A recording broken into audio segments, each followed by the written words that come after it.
called him invisible.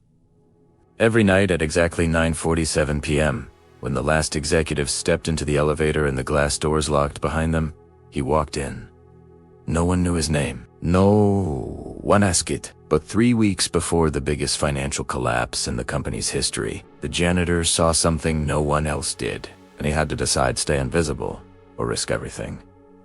His name was Daniel Reed, 58 years old, gray at the temples, back slightly bent from years of lifting things no one noticed needed lifting. The building he cleaned was the headquarters of a fast-growing tech corporation in London. Glass walls, polished floors, million-pound deals signed in rooms named after constellations.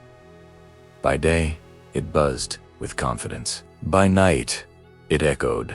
Daniel moved quietly through cubicles filled with glowing screensavers and abandoned coffee mugs. He noticed everything: the motivational posters peeling off the walls, the intern crying silently in the restroom last Thursday, the finance team whispering about numbers not matching. Daniel wasn't always a janitor. 25 years ago, he had been a junior accountant until one mistake, not even his, cost him everything. He never corrected anyone when they assumed he wasn't educated. Sometimes it was easier to let people underestimate you. It was a Thursday night. Rain tapped softly against the glass exterior. Daniel was emptying trash in the finance department when he noticed a printed spreadsheet lying half-crumpled beside the shredder, highlighted in red: projected liquidity risk. Immediate action required. He shouldn't have looked, but he did. His hands froze. The company wasn't growing. It was bleeding. Aggressive expansion, over-leveraged assets, misreported short-term gains covering long-term debt, and in less than 30 days, payroll would bounce, stocks would crash, thousands would lose their jobs. Daniel felt something he hadn't felt in decades: responsibility. All night he thought about it. Not his problem. He cleaned floors. He wasn't invited to board meetings. But he knew numbers. He understood patterns. The company wasn't evil, just arrogant. The executives trusted projections. The projections were wrong. He could walk away, let the powerful learn their lesson, or he could step forward and risk humiliation. Who would believe the janitor? The next evening, Estaget latte. He rechecked, discarded printouts, compared figures, calculated silently in a small notebook he carried for years. The error wasn't fraud.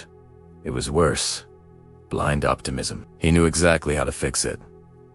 Liquidate to international expansions. Freeze hiring, restructure debt, immediately. It would hold. But it would survive. He stared at the CEO's office door, frosted glass, his reflection faint in the surface.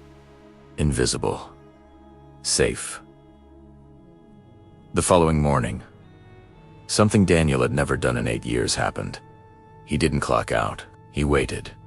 When the CEO, Martin Halle, stepped out of the elevator-tailored suit, phone pressed to his ear. Daniel spoke. "Sir, I think your company's about to collapse." Martin blinked. Security glanced over. Silence. Daniel handed him the notebook. Not accusations, not complaints. Solutions. At first, Martin looked irritated, then confused, then pale. "How do you know this?" Daniel replied softly. "Because I used to be the person who made these mistakes." 3 days later, an emergency board meeting was called. Expansion halted. Assets sold. Public announcement released. Stocks dipped sharply. News headlines speculated failure. Inside the building, employees whispered about a miracle pivot. Payroll cleared. Operations stabilized. And the collapse never came. No one knew the real reason, except the CEO. A week later, Daniel arrived for his shift, but his access card didn't work. For a moment, his stomach dropped. Had he overstepped? Then the CEO appeared in the lobby, not with security, with a folder. Inside it was a new contract. Senior Risk Analyst, Daniel stared at the title. After 25 years of silence, someone had finally seen him.